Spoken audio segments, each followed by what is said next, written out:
We're here to talk about a topic of multinationals entering the crowdfunding ecosystem, which is something that began a few years ago and surprised a lot of people because, crowdfunding was supposed to be something completely different to the multinational ecosystem, something in opposition, and even Arnaud talked about bank bashing a few years ago, and even these days it's a typical approach because it's much easier to get a quote from a journalist if you make bank bashing than if you say that it could be interesting to work together. So, it was our approach, and in January 2014 we've set up a partnership with BNP Paribas.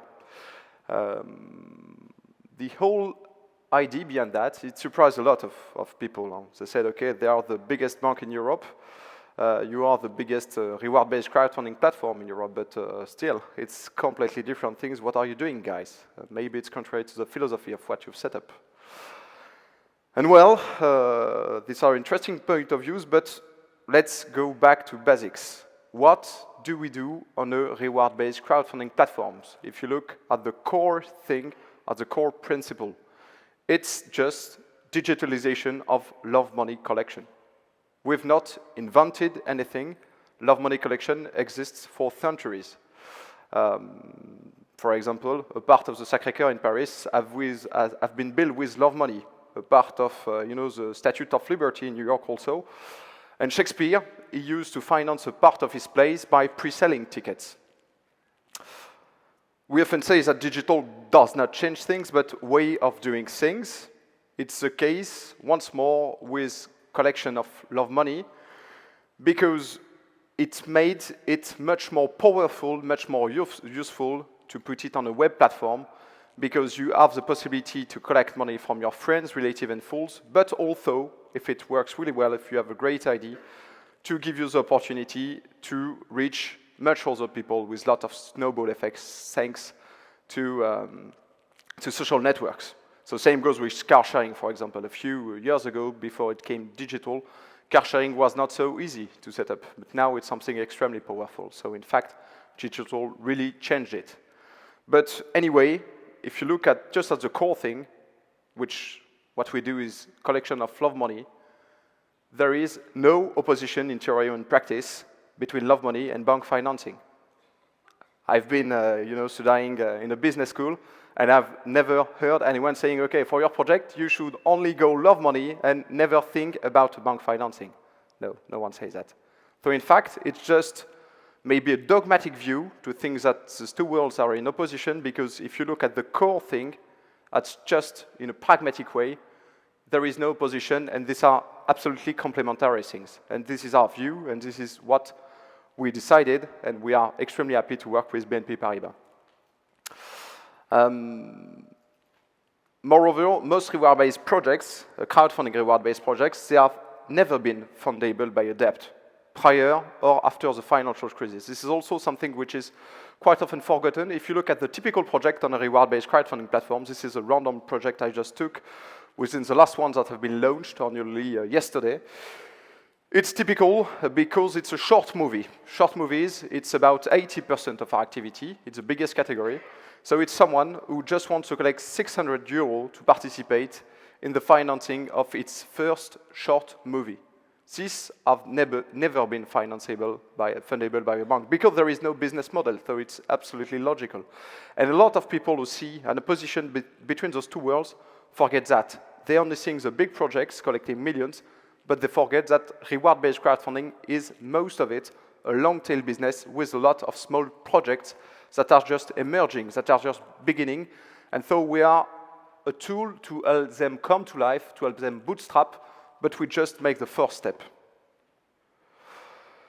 If you look at other projects, you also see some projects that could need in the future or immediately an additional funding from a bank. For example, this is Perus. This is a project that I've set up on Ulule, a target which was not a financial target, but a pre-sale target. This is another possibility that we give to Ulule users.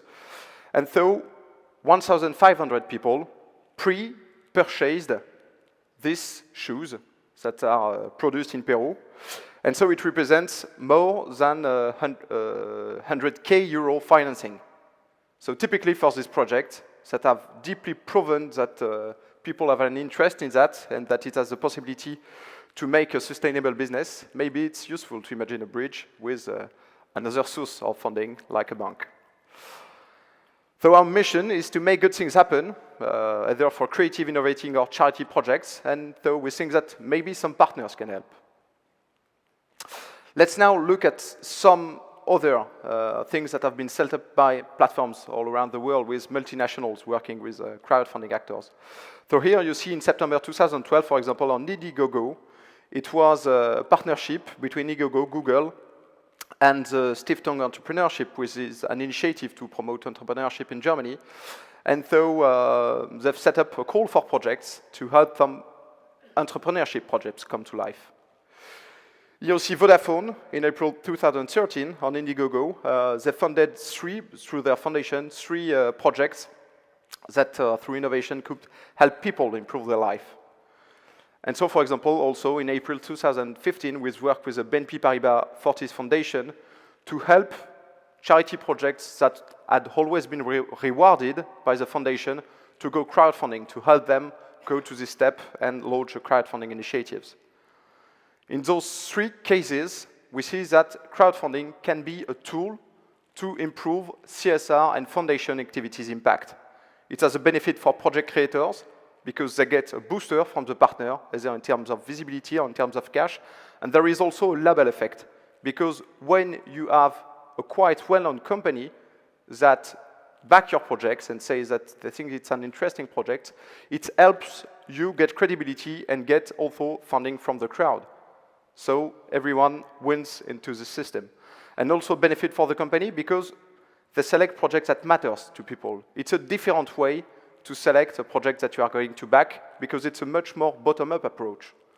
And so we think it's a way to engage with people in a much deeper way and a much more efficient way. Other initiatives. Facebook, in July 2014, they bought Oculus Rift for $2 billion. And maybe you've heard about that, but Oculus Rift, it was a few months before a very successful crowdfunding campaign on Kickstarter that collected $2 million. Some people thought that maybe it was a betrayal from the funders of Oculus Rift. Well, I'm not sure that it's a betrayal. I don't think that. I think it's just a great success story. But what it shows, in this case, Facebook did not really enter the crowdfunding ecosystem. But it shows the power of crowd validation. It's a great tool to test if your idea is really interesting. And also that crowdfunding can be an economic intelligence tool. Now it's clear, a lot of big players are looking at what's happening to maybe have ideas about what they could do in the future. Other initiative, in September 2014, on Makwake, which is a Japanese website, Sony, but in fact it was not declared to be Sony, it was a brand just created by Sony, launched the FES watch crowdfunding. And in May 2015, Sony, this time revealing themselves, launched First Flight, which is their own platform for their own project to go crowdfunding. Why do they do that? So here the page of the FES Ink Watch directly on First Flight. Also in June 2015, Orange, they launched a crowdfunding campaign on Ulule. Orange is the same as Sony in terms of size. They do not need funding. They do not come for financing. No, they come because crowdfunding is not just about money. We often say in the industry that reward-based crowdfunding is not about funding, it's about launching. And even if you're an extremely big company, it's an interesting tool because you can live test. Does my product, does my idea really interest people? It's also because it's a great crowdsourcing tool. When you launch something, a lot of people are going to interact with you. They are going to question. They are going to maybe give you ideas about functionalities you did not think about. So in this case, you can improve your product or your service even before launching it. And of course, also because it's a great communication tool and because you're not at all in the same relationship as with classic retail, you're creating engagement with people. You're not just creating customers, you're also creating potential ambassadors of your projects. So you're doing things not just for the public, but with the public. And it's a great difference that creates a lot of value other than funding. In this case, some people are saying, okay, but is this good or bad for small projects? I think it's bad for small projects if some major companies, multinationals, go onto crowdfunding platforms and launch their own initiatives because they are going to cap, all the medias, all the visibility. The fact is, when such a big company puts a project on a crowdfunding platform, they attract a lot of visibility on their own projects, but also by capillarity effect on other projects on the platform.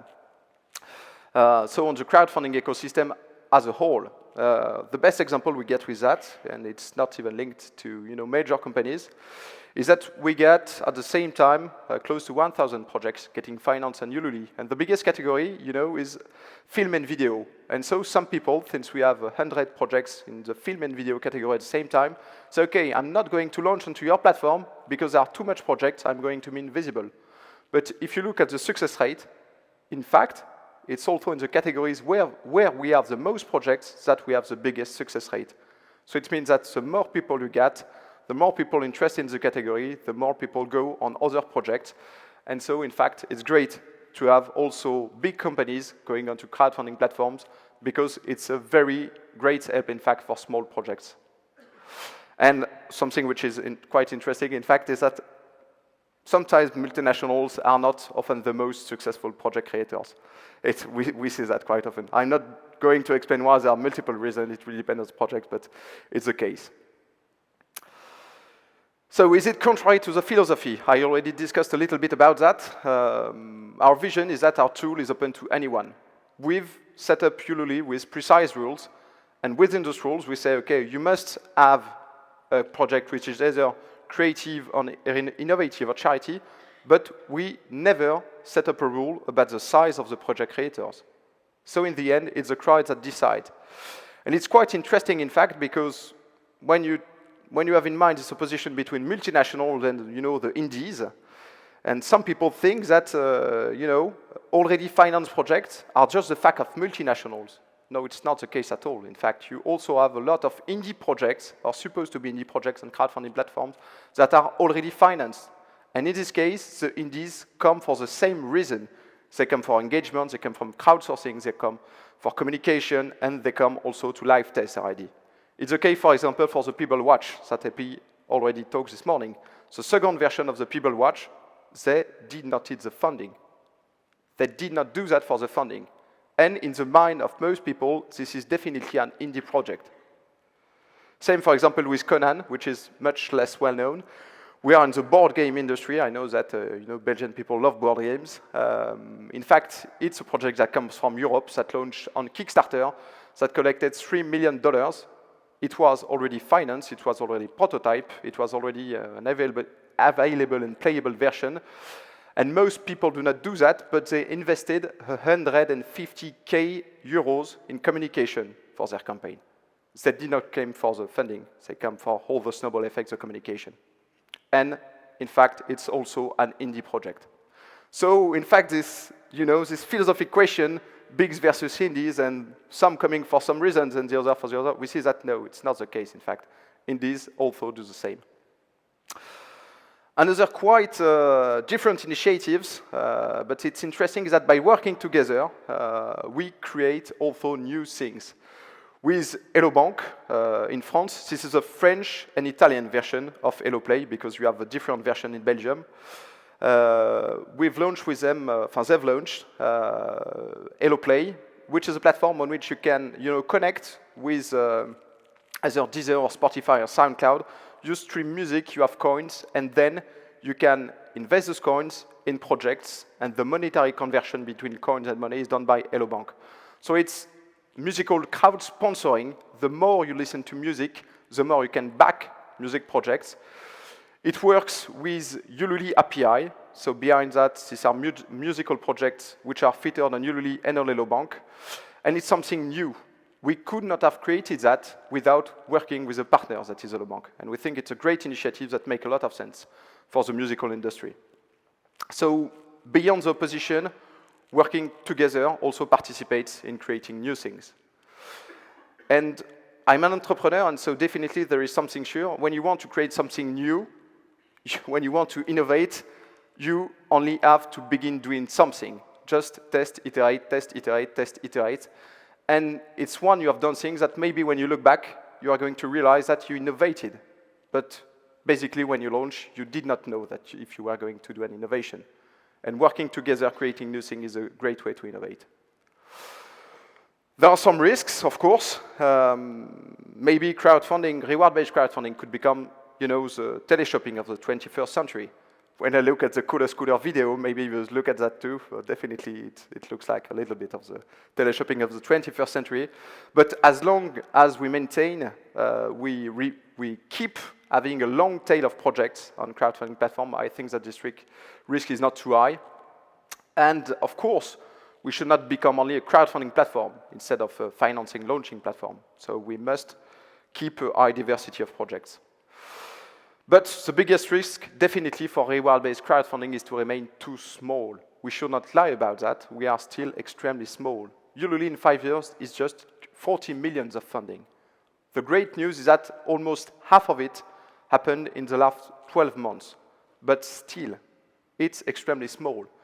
So we think that if we want to get bigger, if we want reward-based crowdfunding to really matter and to play its role, we need to work with everyone which is involved to make project come to life, including the big players. And anyway, at the end, the crowd remains the judge. What are the next possible steps? We've seen what already happened. Well, I do not know, and I do not like much this exercise of looking what might happen. What I see quite in the next future is that all those examples are multinationals entering the crowdfunding ecosystem. And maybe something that could be great is if crowdfunding could enter a multinational company ecosystem.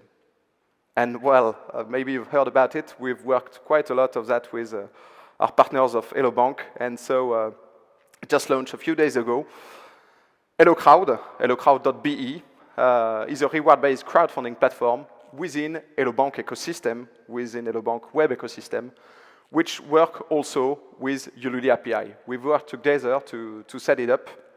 We help them with everything we know about reward-based with our technology, and they have a lot to bring in the project because they have a huge network of entrepreneurs, of people they talk with, a lot of visibility, and we think it's something great to participate, in raise of reward-based crowdfunding in Belgium at this stage and maybe in other countries later. So, well, it might be a close future of some experimentation we have to do, and we are extremely happy to experiment with HelloCrowd. Thank you.